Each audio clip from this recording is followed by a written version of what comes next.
offer a new perspective on the concept of unconditional love because I think it is deeply misunderstood, and because of this, it's weaponized by abusive people. My ex used to say, I just want you to love me unconditionally. But what I believe he meant was, I want to be able to do whatever I want to do and you'll never leave me. He didn't understand, and what most people don't understand, is that unconditional love does not mean unconditional tolerance. I can love you and decide that being with you is harmful for me, because loving and being with are not mutually exclusive.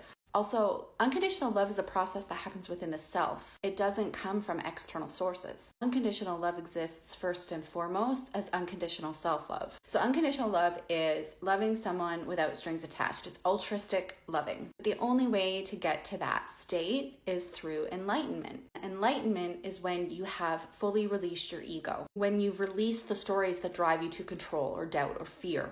So very few people actually get to this state because we're human. It's not easy to shed the ego. We have wants and desires and trauma and insecurities. But what this means is that unconditional love is a process that happens within the self. In these abusive relationships, both people are operating from the wounds of their ego, which means neither person is capable of giving or receiving unconditional love. The abuser is operating out of their wounds because they feel a need to control, which is out of fear.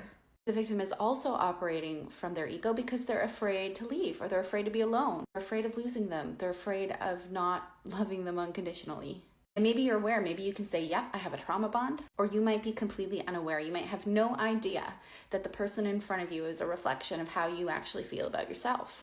But whenever we seek love and validation from external sources, then we are living in fear, and you cannot reach enlightenment when we live in fear. So when an abusive person asks you to love them unconditionally, they are asking you to do something that they are not doing for themselves. If they love themselves unconditionally, they wouldn't be abusive, because abuse is about control. And when you expect yourself to love your abuser unconditionally, you're denying your hurts to honor somebody else. You're self-abandoning. You're invalidating and rejecting yourself. You're not loving yourself unconditionally. And all too often, unconditional love becomes an excuse to keep ourselves in painful situations, or not taking the actions we need to take to ensure our happiness.